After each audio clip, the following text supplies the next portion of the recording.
بسم اللہ الرحمن الرحیم۔ ہم میں سے ہر انسان اپنی اولاد کے سلسلے میں فکر مند رہتا ہے، ان کے فیوچر، ان کے مستقبل اور ان کے بھوشیہ کے بارے میں بڑی ٹینشن لیتا ہے کہ ان کا فیوچر کیسے سیکیور ہو جائے، محفوظ ہو جائے، اور اس کے لیے وہ محنت کرتا ہے، کوشش کرتا ہے۔ ایک پیغام، ایک قصے میں، ایک کہانی میں جو تاریخ کی سچی کہانی اور تاریخ کا سچا واقعہ ہے، ہر اس والد کے لیے جو اپنی اولاد کے مستقبل کے سلسلے میں فکر مند ہے۔ بہت مشہور واقعہ ہے تاریخ کا۔ مقاتل ابن سلیمان بڑے علماء اور مفسرین میں سے گزرے۔ منصور ابن معتمر خلیفہ گزرا ہے، جس دن اس کے سر پر خلافت کا تاج سجایا گیا، اسے عہدہ دیا گیا، وہ عالم ان کی خدمت میں آئے تو اس نے کہا کہ حضرت مجھے کچھ نصیحت کیجیے۔ مقاتل ابن سلیمان نے کہا کہ بما رأیت و بما سمعت، ایسی نصیحت کی بات کروں جو میں نے اپنی آنکھوں سے دیکھی ہے، یا ایسی بات جو میں نے لوگوں سے سنی ہے، کون سی بات آپ کے سامنے رکھو؟ تو اس نے کہا کہ آپ نے اپنے سر کی آنکھوں سے جو بات دیکھی ہے ویسی بات زیادہ مؤثر ہوتی ہے، وہ بتائی۔ تو حضرت مقاتل ابن سلیمان کہنے لگے کہ حضرت عمر بن عبدالعزیز رحمۃ اللہ علیہ جو 5ویں خلیفہ راشد ہیں، ان کا انتقال ہوا، ان کی 11 اولاد تھی، اور اپنی اولاد کے لیے جو ترکہ اور ورثہ چھوڑا وہ 18 دینار، جس میں سے 5 دینار ان کے کفن وغیرہ میں خرچ ہوئے، 4 دینار میں ان کی قبر کی جگہ خریدی گئی، اس پر خرچ ہو گئے، اور باقی جو دینار بچے وہ ان کی اولاد کو وراثت میں ملے۔ اس کے بالمقابل خلیفہ ہشام بن عبد الملک، اس کا جب انتقال ہوا ہے، اس نے بھی اپنی تقریباً 11 اولاد چھوڑی، اور ہر اولاد کے لیے، ایک اولاد کے لیے اس نے جو ترکہ، جو وراثت، جو میراث چھوڑی، وہ ایک کو 1 ملین مل رہی تھی،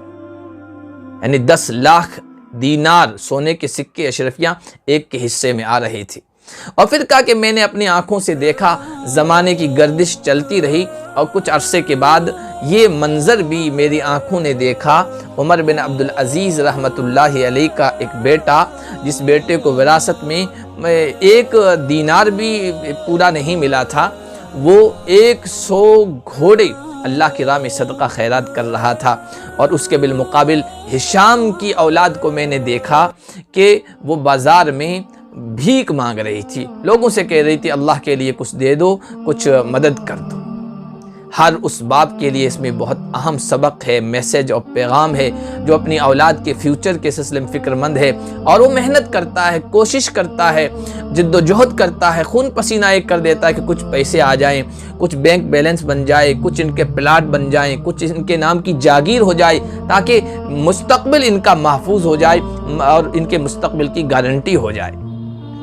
اگر گارنٹی مستقبل کی اپنے اولاد کے فیوچر کی کرنی ہے تو اس طریقے سے کیجئے جس طریقے سے قرآن نے بتایا ہے کہ وَلْيَخْشَ الَّذِينَ لَوْ تَرَكُوا مِنْ خَلْفِهِمْ ذُرِّيَّةً ضِعَافًا، وہ لوگ ڈریں جو اگر اپنے پیچھے کمزور اولاد، اپنی ذریت چھوڑ کے جائیں، ان کے سلسلے میں فکر مند ہیں، ان کے سلسلے میں اندیشے کرتے ہیں، تو وہ اللہ سے ڈریں اور صحیح بات کہیں، یعنی تقوی، خوف خدا، یہ سب سے بہترین گارنٹی ہے اولاد کی مستقبل کی۔ یہی عمر بن عبدالعزیز جب آخری وقت تھا اور بستر مرگ پہ پڑے ہوئے ہیں، کسی نے پوچھا تم نے اپنی اولاد کے لیے کیا چھوڑا ہے، وراثت میں کیا چھوڑ کے جا رہے ہو؟ تو انہوں نے کہا کہ میں نے اپنی اولاد کے لیے تقوی، اللہ کا خوف، خدا ترسی، یہ وراثت میں چھوڑی ہے۔ اگر وہ متقی ہیں تو اللہ کا وعدہ ہے کہ وہ یتولی الصالحین، اللہ متقیوں کو، نیک لوگوں کا سرپرست ہے، وہ ان کا کام بنا دے گا۔ اور اگر وہ متقی اور پرہیزگار نہیں ہیں تو پھر میں ان کے لیے ایسی چیز چھوڑنے کے لیے تیار نہیں ہوں جو اللہ کی معصیت پر ان کو آمادہ کرے اور اللہ کی مخالفت میں ان کو لگائے۔ پھر تاریخ نے دیکھا اللہ نے نیک لوگوں کو سنوارا، ان کی زندگی کو سنوارا، اور ان کا واقعی ولی اور کارساز بنا۔ اللہ پاک ہمیں اپنی اولاد کے لیے اس طرح کی وراثت چھوڑنے کی اور ان کے مستقبل کی اس طرح فکر کرنے کی توفیق عطا فرمائے۔